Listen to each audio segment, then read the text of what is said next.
Hello, everybody. Welcome to the MTG Place podcast. I'm your host, Corey, and with me, like always, is James. How's it going, James? Doing well. How are you doing? I'm doing pretty good, man. All right. Today, we got yet another set here to talk about. Yeah, today we got Commander Masters. We're just going to talk about the new cards. We're going to talk about, there's a million reprints in Commander Masters. Yeah, we don't need to talk about those. So we're just going to talk about the 40 new cards that exist between the Commander decks and the set boosters. Yeah, there is some pretty crazy stuff in here, so this is going to be really fun to talk about. Yeah, it's been kind of fun watching these kind of slowly become public. And we were talking about some of these in the chat, so in our chat with our friends. Yeah, so, the Discord, which is free to join. You can come join that and hang out. Also, you can support us on Patreon. You can check us out over there, patreon.com/MTG Place. Look at all our different tier levels and cool perks you get. Also, you can support us by following us on YouTube. We got tons of videos coming out. You can follow us on YouTube. Plug our podcast or whatever your content to your friends if you like it. Let us know what you like and don't like. We're always accepting feedback. Yeah, we appreciate whatever you give us. We have tons of videos coming out on there. Like this month, we have almost a video a month. So hopefully you like some of those. Lots of gameplay content have been on there. Like James is playing from our last podcast episode. He played through the matches that's on there. We have some Vintage Cube drafts that Josh did. We got some other gameplay videos that I've recorded that are coming out later this month. So should be fun. A lot going on, a lot to check out. So yeah, just keep your eyes peeled. We'll be uploading stuff a lot. So. All right. So Commander Masters, have you played it? Does it look cool? Do you know any of the cards? I know a couple of them. I've not played it, but we will find out quickly. Yeah, I did do a couple of drafts on MTGO. Won both of them. It was fun. Mm-hmm. It's interesting building a 60-card commander deck in a draft form. Yeah, it's a little different, that's for sure. But definitely these new cards are the ones you need to know about because the other ones are just reprints, right? So hey, I can get Jewel Lotus for cheaper because it's reprinted. Yeah. So obviously, if you need any commander staples, go pick them up. Like I think Cyclonic is down to under $20, like 20. Yeah, that's huge. The medallions are all around $20 right now because they're just reprinted. So if all those staples you play in all your decks, you pick them up for cheap right now. Yeah, it's the time to get them. 100%. They're not going to be much cheaper, so since a lot of them are reprinted. So we're just going to do this rule board like we always do, starting with white. There's only 40 some cards, so this will not take too long. The first we got here is Battle at the Hell Vault. It is a saga enchantment. 4 white, 6 total. First chapter and second chapter are both for each player exile up to 1 target non-saga, non-land permanent that player controls until Battle at the Hell Vault leaves the battlefield. And then chapter 3 is create Avacyn, a legendary 8/8 white angel creature token with flying, vigilance, and indestructible. So you literally just create Avacyn. So you exile a non-saga, non-land permanent for 2 turns. You basically exile something under it, and then you get Avacyn, and then they get their stuff back. Okay, interesting. Yeah, it's like a Resto Angel effect, and then you get Avacyn. So yeah, sure. I mean, Avacyn that doesn't make all of this stuff indestructible, but it's just indestructible, but it's still not bad. Next up, we got Boon of the Spirit Realm, which is white, and 3 for an enchantment. Whenever Boon of this, it's Constellation. Whenever Boon of the Spirit Realm or another enchantment enters the battlefield under your control, put a blessing counter on Boon of the Spirit Realm. Creatures you control get +1/+1 for each blessing counter on Boon of the Spirit Realm. So if you have an enchantment deck, this can make a creature pretty big. This is for you. Yeah, especially like the Eidolons and whatnot are probably going to be really good with this, since they are also enchantments. Yeah. So, yeah. Next up, we got Gatewatch Beacon. It is 2 and a white for an artifact. Gatewatch Beacon enters the battlefield with 3 loyalty counters on it. Then it has tap, add a white. Whenever a planeswalker enters the battlefield under your control, if Gatewatch Beacon has loyalty counters on it, you may move a loyalty counter from Gatewatch Beacon onto your planeswalker. So you're buffing your planeswalkers here, basically, is what it's looking like. So kind of a Super Friends thing, maybe. Yeah, there's 3 loyal. I mean, it's a mana rock, right? And it's also a mana rock, yeah. For white. And when you have Planeswalker, you can put loyalty counters on. That's not bad. Yeah, that's kind of cool. I mean, if you're playing a Super Friends deck, you'd probably play it, right? Yeah, I think no brainer. I mean, it's a mana rock that also buffs your planeswalkers. Like, yeah, you want get Gideon huge or something, or you want to get Elspeth huge. Well, there you go. Quick way to do it. Yep. Next up, we got Onake Oathkeeper, which is 1 and a white for a 0/4 Ogre Spirit. Creatures can't attack planeswalkers you control unless the controller pays 1 for each creature they control that's attacking a planeswalker you control. Pay God. 4 white, exile this from your graveyard, return target planeswalker card from your graveyard to the battlefield. So, more Super Friends synergy here is what it looks like. Yeah, and it's kind of like a ghostly prison for planeswalkers. Yeah, prison for planeswalkers, yeah. And late game, you can just bring back something with it if it's in your graveyard. Yeah, that's really good. Pretty sweet. It's like, okay, let's bring back Ugin. Yeah, exactly. Let's bring back Ugin. Okay. Yep. Seems very good for that synergy. Next up, we have Ondu Spirit Dancer. It is 4 and a white for a 3/3 core cleric creature. Whenever an enchantment enters the battlefield under your control, you may create a token that's a copy of it. Do this only once each turn. So you can copy your enchantments. Keep making 3/3s. Yeah. It's not bad. Not bad at all. Good in Enchantress deck. Yeah. Yeah. Totem Armor or something like that. Next up, we got Regal Sliver. 3 and a white for a 3/3 Sliver creature. Ew, slivers. Oh, well, one of the precon decks is a Sliver deck, so there's going to be quite a few slivers probably. Yeah. So this Sliver is 4 mana for a 3/3 Sliver. Sliver creatures you control, so only yours, not all, have, when this creature enters the battlefield, slivers you control get +1/+1 until end of turn if you're the monarch. Otherwise, you become the monarch. So we now have the monarch sliver, basically. Sliver. Yep, monarch sliver. Yeah. So cool, you get a buff and you're the monarch. Sweet. Well, you get a buff if you're the monarch. Well, otherwise, you just if you're the monarch. Yeah. Definitely incentivizes snowballing the slivers, so you can just get a big buff. I mean, that's always what those decks do. Like, they just want to get huge. They're just as aggro as can be. All right. Next, we got Teo, the Geometric Tactician. He is 2 and a white for a legendary planeswalker named Teo that comes into play with 3 loyalty counters.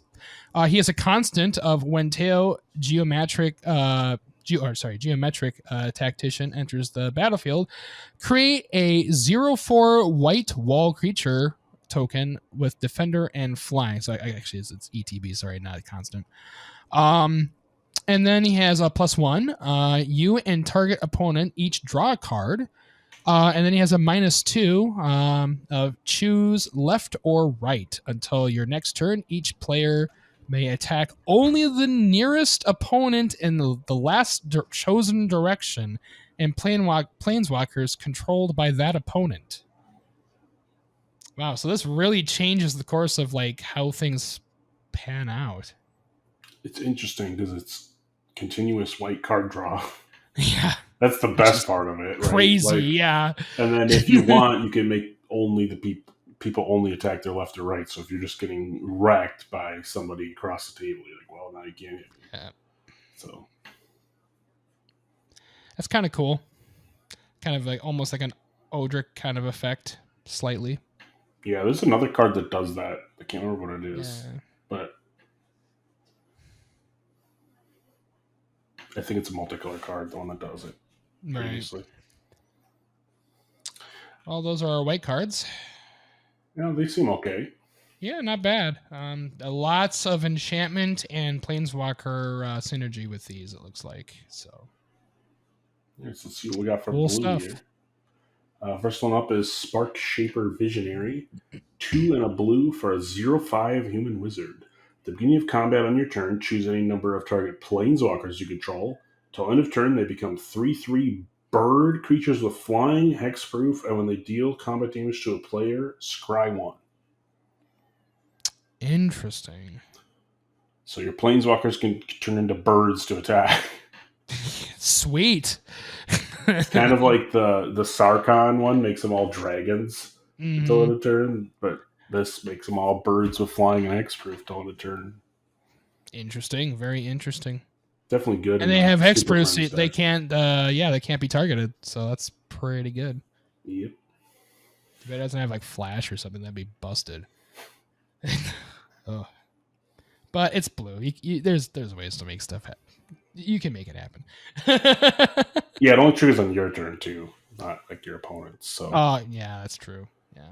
But it's just like, okay, I use all my planeswalkers' abilities. Now I make them into creatures to swing. So I'll get in for some more damage, and then end of turn they're going to go back to being planeswalkers. Yeah, interesting card. Very, very interesting. Next, we have another sliver. It's Taunting Sliver.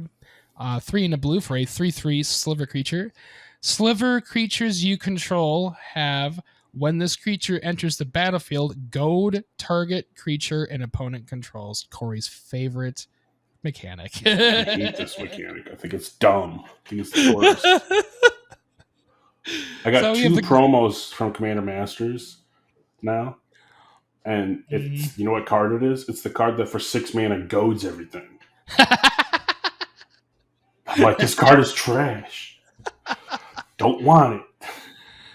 Terrible. I don't like goad. I know that there's scenarios where it's good, and there's a whole deck built around it, but I personally think it's a dumb mechanic. But yeah.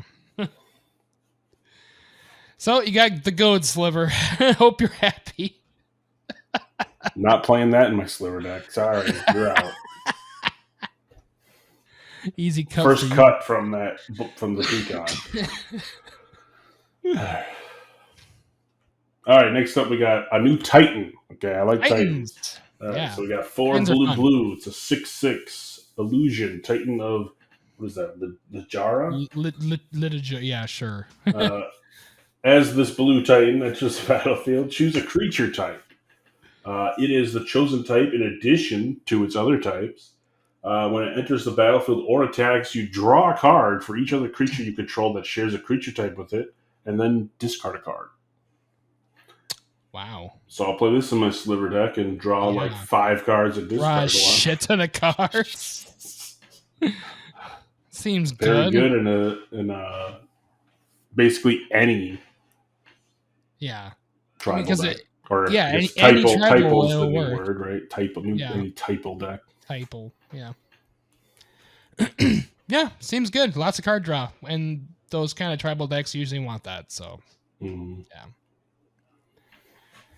All right, next up we got Ugan'S Mastery Inquisitor. It is 3 blue for a legendary planeswalker named Ugan'S. Comes into play with 5 legacy or loyalty counters. So that's a lot of loyalty counters coming with. +1 up to 2 other target planeswalkers you control phase out. Oh, we were just talking about that. Funny. The last thing we recorded. Up to 2 other target planeswalkers you control phase out at the beginning of the next end step. -2 For each opponent, return up to one target non-land permanent that player controls to its owner's hand. -7, so basically the alt. Target artifact you control becomes a 9/9 construct artifact creature and gains vigilance, indestructible, and this creature can't be blocked. Oh, how nice. Well, the good news is in 2 turns you can make an artifact at 9/9, unblockable 9/9.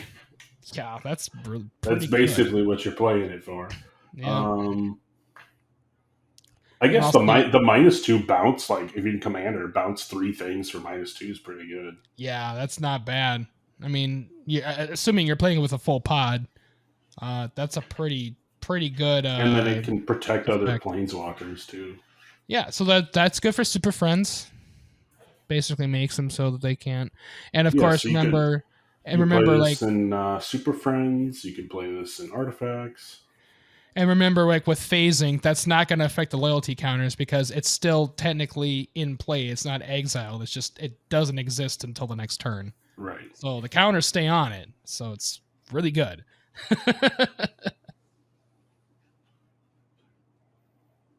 All right, that's it for blue. Blue, yeah, pretty cool. Not bad stuff here. I mean, pretty good, except for the worst you don't sliver care ever for printed. But, you know, in in my opinion, it's one of the worst slivers ever printed. I mean, is it like, would I rather play the 1-drop that gives slivers +0/+1? Yes, I would rather play that. Fair enough. Oh, man. All right, round of black, round of your color. On to black. 5 black. And the first card is Cacophony Unleashed. 5 black. For an enchantment. When Cacophony Unleashed enters the battlefield, if you cast it, destroy all non-enchantment creatures. Okay, Gross. So blow everything up. When Cacophony Unleashed or another enchantment enters the battlefield under your control, until end of turn, Cacophony Unleashed becomes a legendary 6/6 Nightmare God creature with menace and death touch that's still an enchantment. Ooh, okay. So it's a board wipe. And then when you play enchantments, you get a 6/6 that can swing in. That's pretty good. It's pretty good. Not bad at all. It's a little annoying that you have to cast it for the 7 to destroy all non-enchanted creatures. Yeah, you can't cheat it out. Crazy good if you could cheat it in and blow everything up. Yeah, I know you'd love that, knowing you're just gonna unearth it from the just gonna bring it back from the grave. So that's what you do. It's still good. Yeah, good card. Next up, we got Demon of Fate's Design. It is 4 black for a 6/6 demon enchantment creature, flying and trample. Once during each of your turns, you may cast an enchantment spell by paying life equal to its mana value rather than paying its mana cost. Always fun. And then you can also pay 2 and a black. Sacrifice another enchantment. Demon of Fate's Design gets +X/+1 until end of turn, where X is the sacrifice enchantment's mana value. So this is really good. You're playing this in that the Mardu enchantment stack with that guy that sacks an enchantment, brings an enchantment back.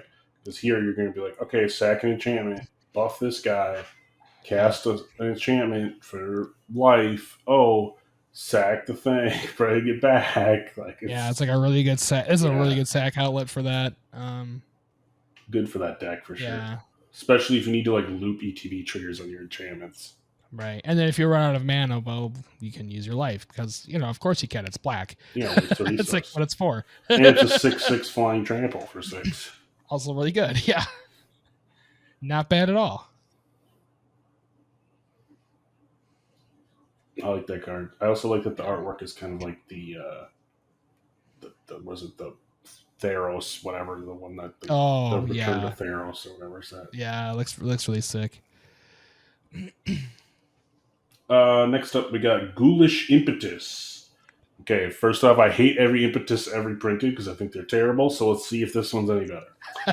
2 and a black, enchant creature, enchant aura. Enchant creature gets +1/+1, has death touch, and is goaded. Oh, there it is.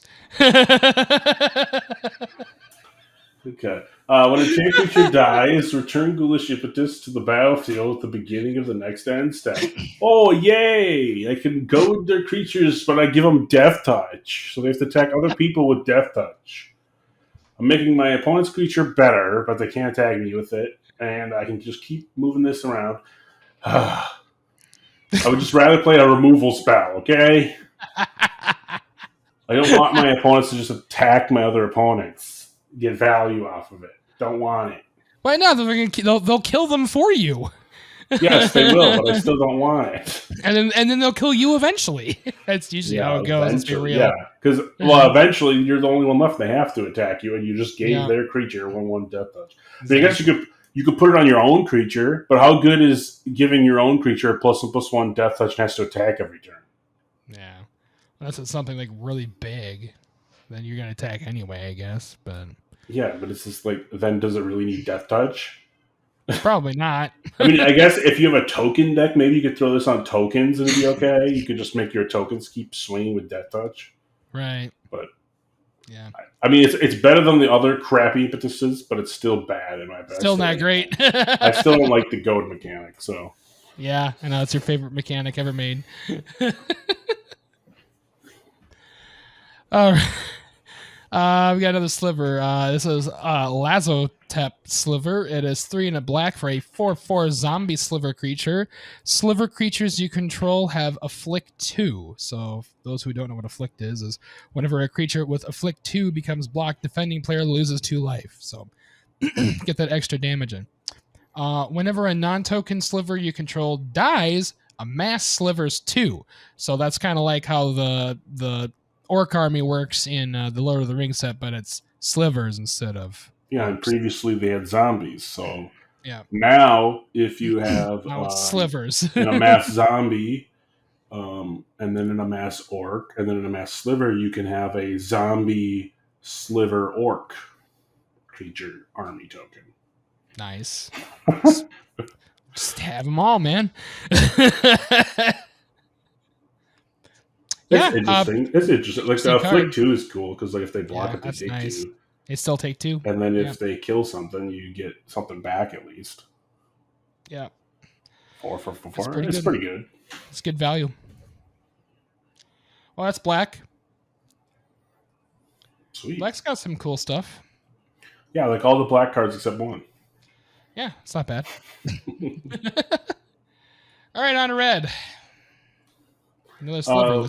We got Capricious Sliver, 3 in a red for a 3/3 sliver. Sliver creatures you control have, whenever this creature deals combat damage to a player, exile the top card of your library. You may play that card this turn. So Impulse Draw on slivers dealing damage.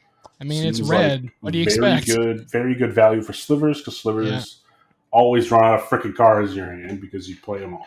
So now you have more cards to play. Because you're always attacking with them. Like, let's be real. They did a good, decent job making all these slivers like 4 cost though. Because if they were any less, it'd be like, okay, let's play it in every sliver deck. If it's any more, it's like, okay, it's unplayable. So it's like right in unplayable. Yeah. All right, do I want this to be my 4 drop? Right. So, it's like, maybe. Because you always play all the slivers that cost like 3 or less. Like, those are like instant add. Yeah, those are always good, especially the old ones. The old ones. Oh my god! Like Gem Hide, like the one that +2 +0 or whatever. Yeah. All slivers have protection from a color you choose, or whatever. It's like those old ones are stupidly good. All slivers have flash. Like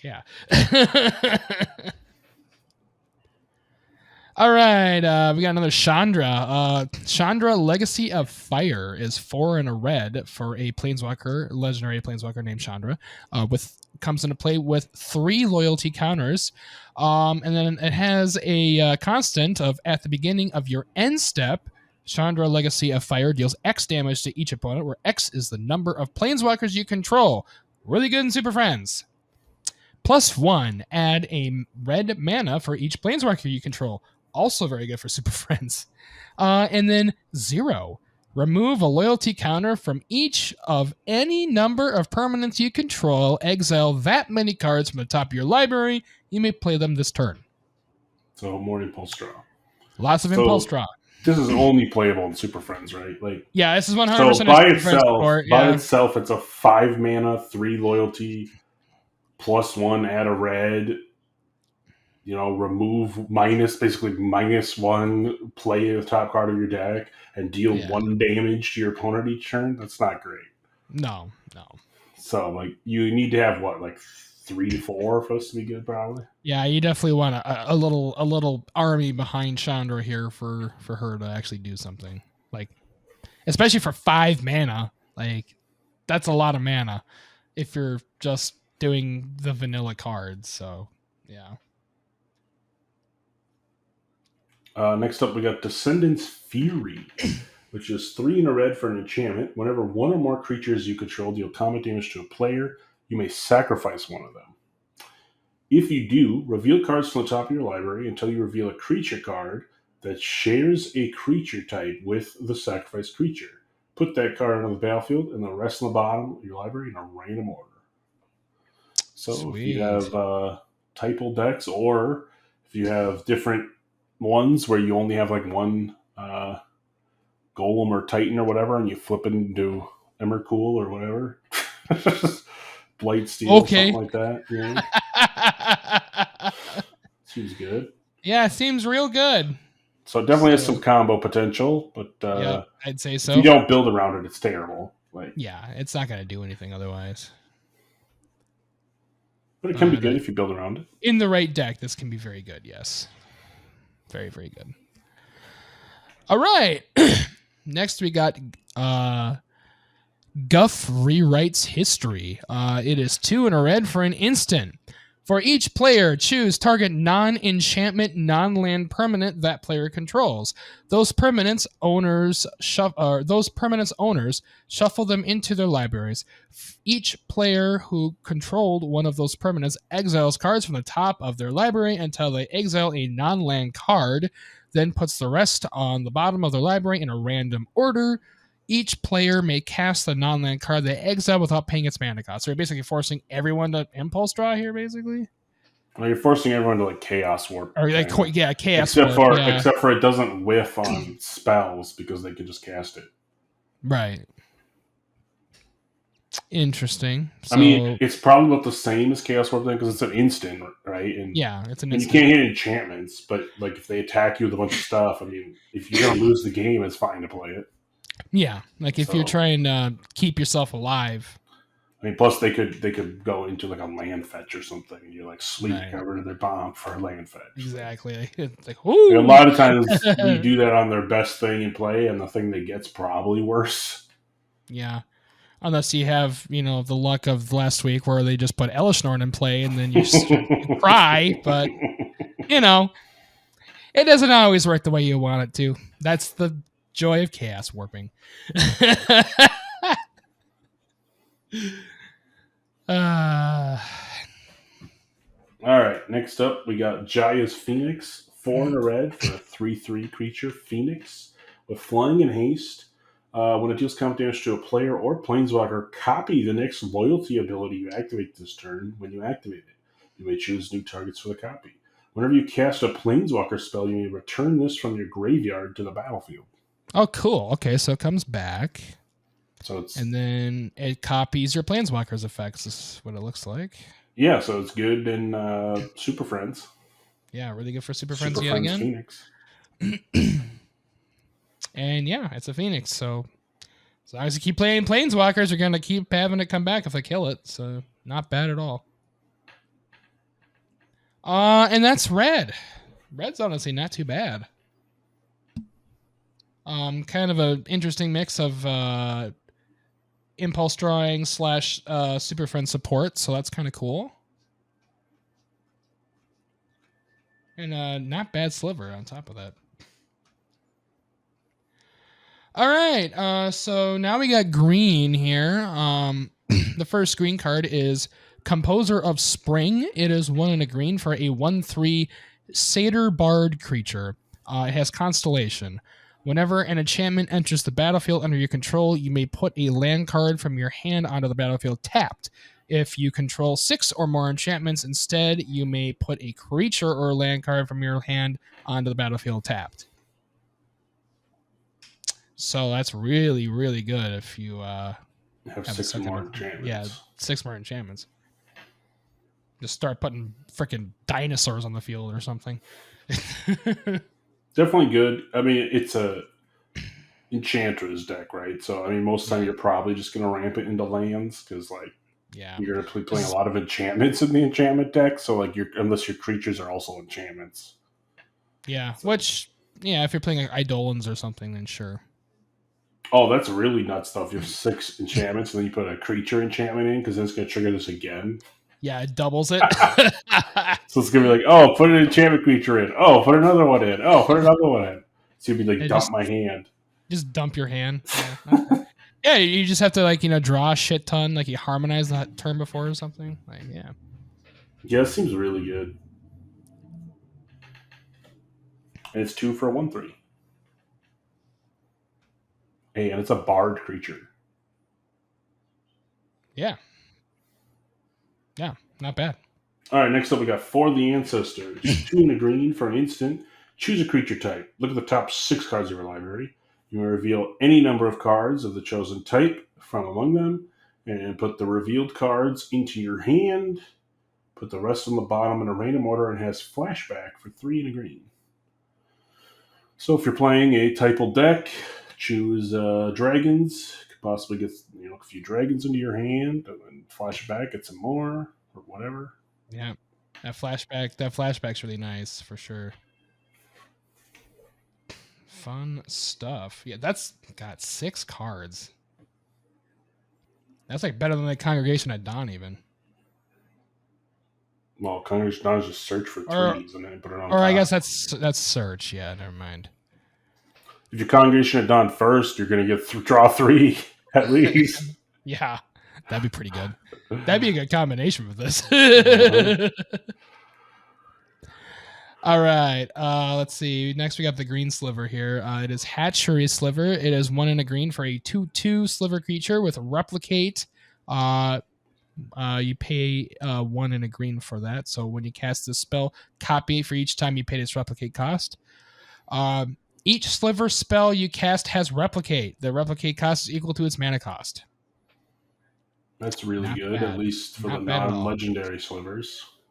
Yeah. Especially like Muscle Sliver or whatever, that only gives +1/+1. Yeah, the ones that just dump all my mana into it.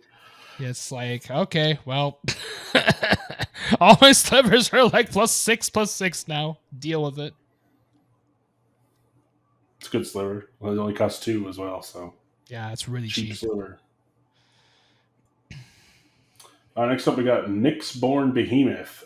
10 green, 12 mana for an enchantment creature beast that's a 10/10. And this spell costs X less to cast, where X is the total mana value of non-creature enchantments you control. Okay. So a lot of enchantments you can pay less. It has trample, and it has pay 1 and a green and sacrifice another enchantment. It gains indestructible until end of turn. Nice. Okay, so it protects itself. It has trample. You can literally play this for 2 if you have 10 enchantments in play. Well, just the mana value. So you just need 10 mana worth of enchantments in play that aren't creatures. Or, it's the mana. Oh, God, it's even better. Yeah. So you have like Ghostly Prison, Sphere of Safety, and then this costs and that's Boom. 8 right there. And so this costs 4 for a 10/10. 4 for a 10/10. Seems good. Yeah. Enchantment bomb right there. We love it. That's pretty crazy. Yeah, Green's got some good cards. For sure. Got some good cards. Good cards. All right, so we are on to multi now. The first multi we have is Anaxthea, Hand of Erebos. It is 2 white, black, green for a 4/4 legendary enchantment demigod creature with menace. Other enchantment creatures you control have menace. Whenever Anaxthea enters the battlefield or attacks, exile up to 1 target non-aura enchantment card from your graveyard. Create a token that's a copy of that card, except it's a 3/3 black zombie creature in addition to its other types. It's pretty good. Yeah, that's a lot of stuff. I'm guessing this might be one of the commanders of the decks, or if not, it could be. It very well could be. I mean, the it seems commander. good to get rid of copy. Get rid of my Ghostly Prison from my graveyard, and I have a Ghostly Prison on a 3/3. Yeah. With You menace. basically, yeah. It's like, oh yeah, I make a Magus of your thing essentially, or my thing, or whatever. It's in the graveyard. So yeah, pretty good. Next up, we got Narcy Fable Singer.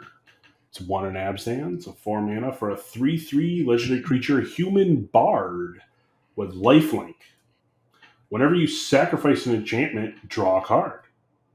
Whenever the final chapter ability of a saga you control resolves, each opponent loses X life and you gain X life, where X is that saga's mana value. Okay, so this goes in a saga deck or an enchantment deck or both. Yeah, saga or enchantment deck. Tom Bombadil. Tom Bombadil, yep. Well, and it's nice because when the final chapter resolves, it gets sacrificed, right? So you're going to draw a new card, and then you're going to trigger that, and you're going to trigger that to them lose life, you gain life. Yeah. So it's double good in the saga deck. Hella good. Yeah, so that's kind of the best case 3/3 scenario. lifelink too. Yeah, for 4 is not terrible, really, and it's pretty good. Yeah, it's got a lot of value. All right. Next up, we got Commodore Guff. He is 1 and Jeskai, or blue, red, white, for 5. Or sorry, for what am I saying? He's a planeswalker that comes into play with 5 loyalty counters.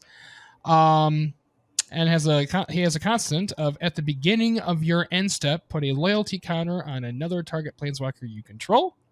So that's cute, little support action.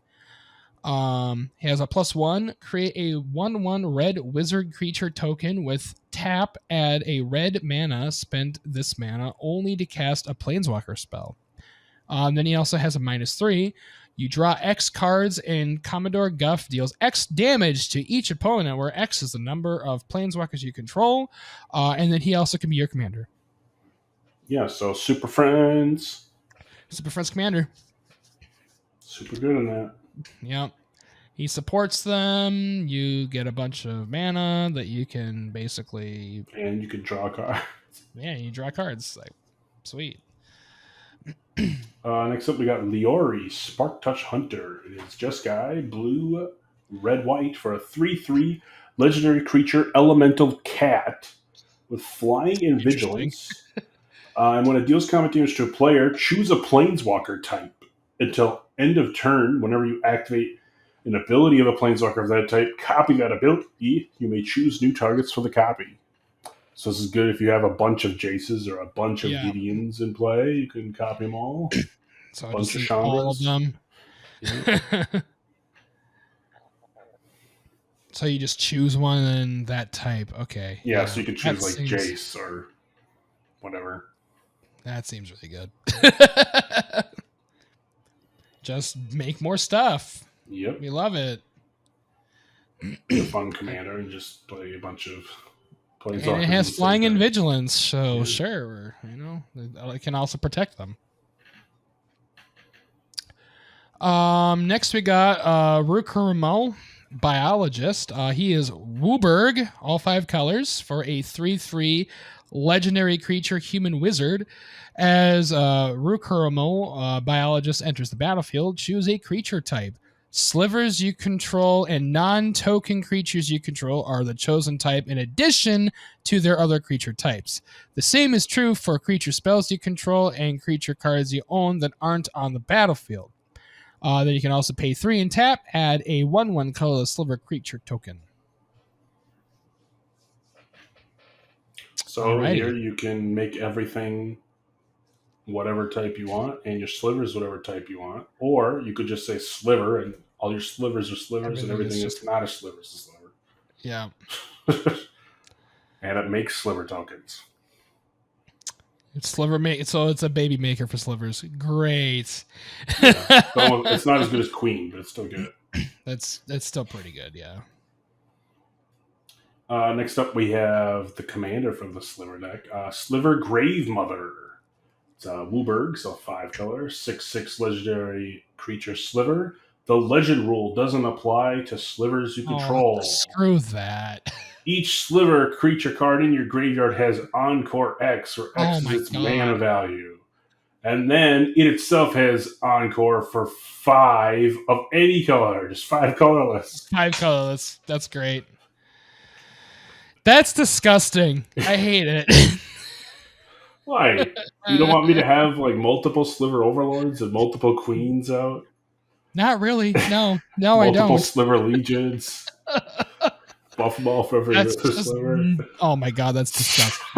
This is disgusting in so many ways. You have no idea.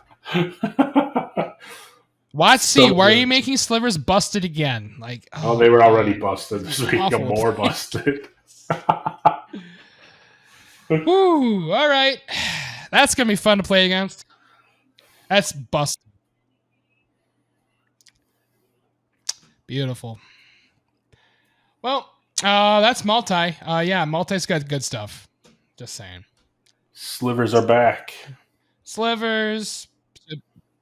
Slivers are back. Super Friends. Yeah, fun stuff. Enchantment stuff. Beautiful. All right, we are on to colorless. Our first colorless card is Abstruse Archaic. It is 4 mana for a 3/4 avatar creature with vigilance. You can pay 1 and tap, copy target activated or triggered ability you control from a colorless source. You may choose new targets for the copy. Well, it's good in the deck that it probably comes in, which is the Eldrazi deck. Yeah. Yep, that makes sense. So you just copy Eldrazi. I mean, it's any colorless too, right? So you can just use an artifact and copy your artifact's ability too. Or artifacts, yeah. So really good for artifacts. Next up, we got Calamity of the Titans. It is 4 waste, so it's 2 mana you have to pay from colorless sources. Like mana, like Sol Ring or cards that actually tap for a waste. As additional cost to cast this spell, reveal a colorless creature card from your hand. Exile each creature and planeswalker with mana value less than the revealed card's mana value. So I will reveal my Blightsteel Colossus, and you will exile your board. Yeah, that sounds about right.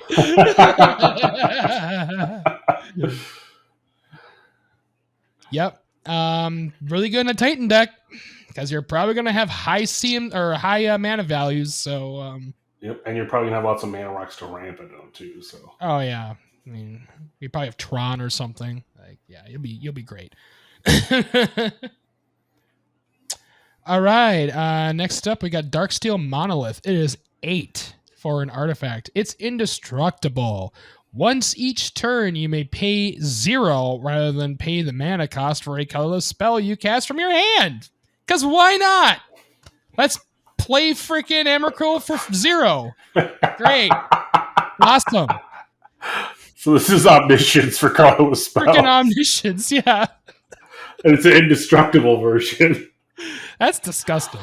At least it's only once. It's only once each turn, though. But it's still like, okay, if I'm playing this in my deck, that means I'm playing like a 15-drop or 12-drop or like, something. Okay, I'm going to play Kozilek now. Yeah. Okay, I'm going to play Ulamog. Yeah. Okay, I'm going to play Emrakul. Exactly. Ugin even. That would be okay, I guess. Like, oh my god. That's awful. I hate that card so much. I can already see that being played against me. I'm going to cry when it happens. Now I want to build this deck. Yeah, put all my expensive Titans in there. Oh my god. It's going to be a fun deck to play. But I'm just like, I kind of want the, like, I'm like, you could just play like a green commander though, because then like you would have the fetch for the ramp for the Urzatron and stuff. Yep, that's the way to do it. All right, next up we got Desecrate Reality. 7 mana colorless instant. For each opponent, exile up to 1 target permanent that player controls with an even mana value. 0 counts as even. And Adamant, if at least 3 colorless mana was spent to cast a spell, return a permanent card with an odd mana value from your graveyard to the battlefield. Oh, God. Is Emrakul one of those cards that shuffles in when it dies? I think so. Okay. But Emrakul's not even legal commander. Well, the old one is not. The old one, yeah. I don't remember if the new one shuffles or not. I don't know either.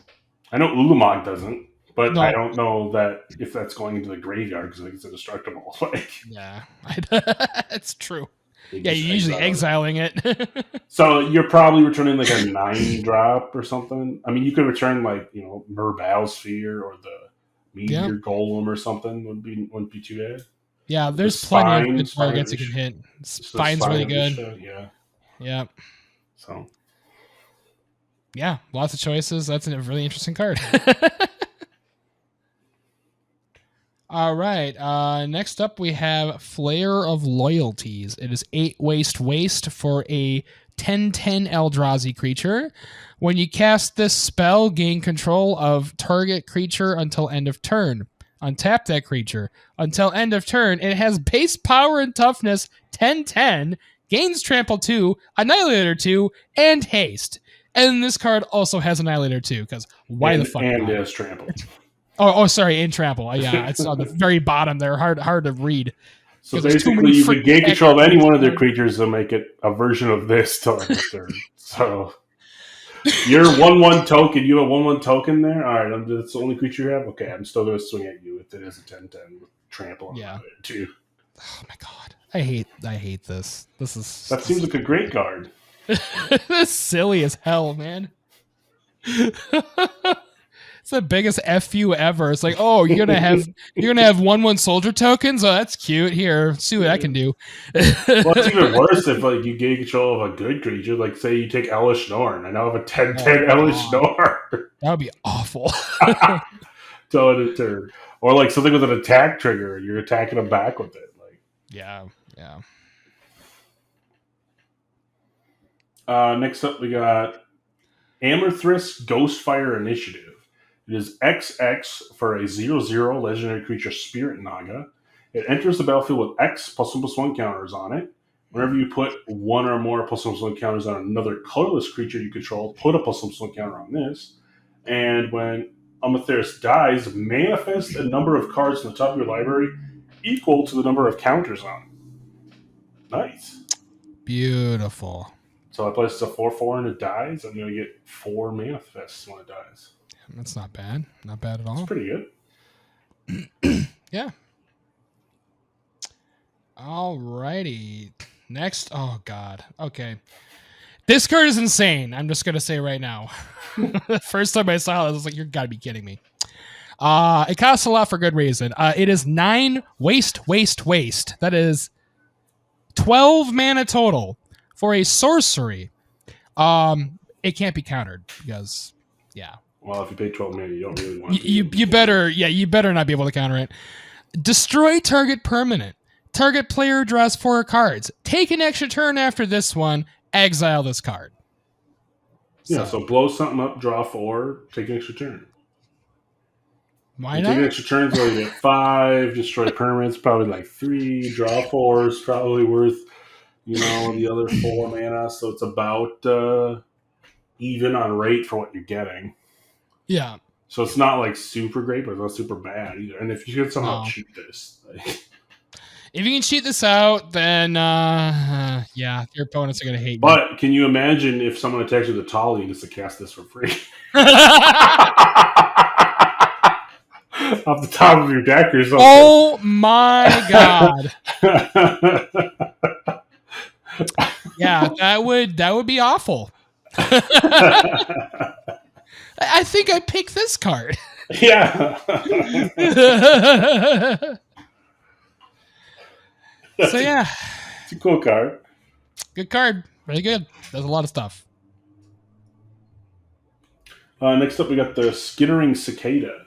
It is 3 for a 2/2 creature insect with flash. You may cast colorless spells as though they had flash. Whenever you cast a colorless spell until end of turn, Skittering Cicada gains trample and gets +X/+X until end of turn, where X is that mana value. So it's just a better Shimmermer, basically. Yeah. Right. That's really good. Okay, yeah, it is to end of turn, right? Okay, but still, like if you manage to play like a Titan, it's gonna get like +10/+10 or something. So, yep, should be good in any kind of deck like that. Next card is Ugan'S Mastery. It is 4 for an enchantment. Whenever you cast a colorless creature spell, manifest the top card of your library.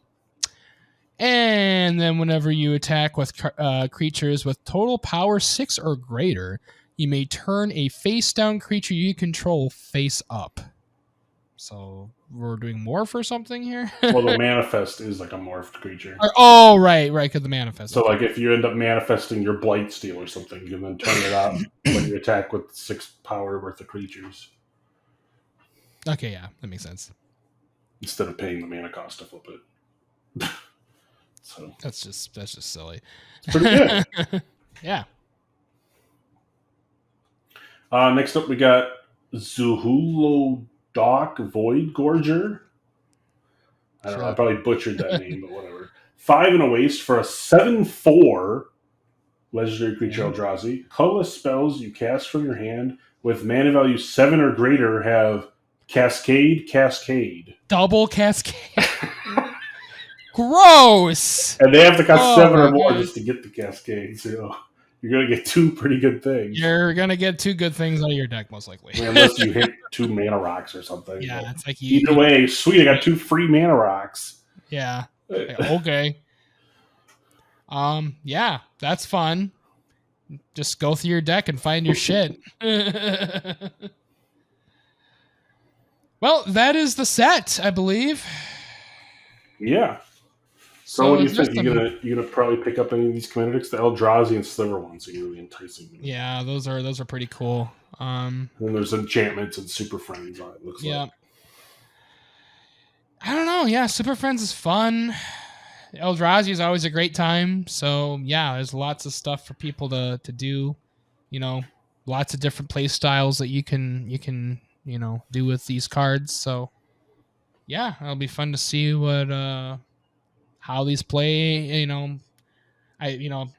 Just let's be real, they're probably gonna get mixed together with other stuff because that's how people play Magic. So yeah, it'll be fun to see how this changes how Commander's played. So I'm sure we'll see some of these for sure. Yeah, and if you decide to pick any of these up, don't forget we have a TCG Player affiliate link you can use. Yep, it's in our show notes. And we appreciate the support. Yep. And don't forget to follow us on YouTube or Spotify if you want to, or anywhere, wherever you listen to your podcasts to get notified when our next episodes come out. YouTube, you'll get notified when our videos come out along with our video version of the podcast. Yep. Thanks for watching, everybody. We'll see you next time. Thanks for tuning in.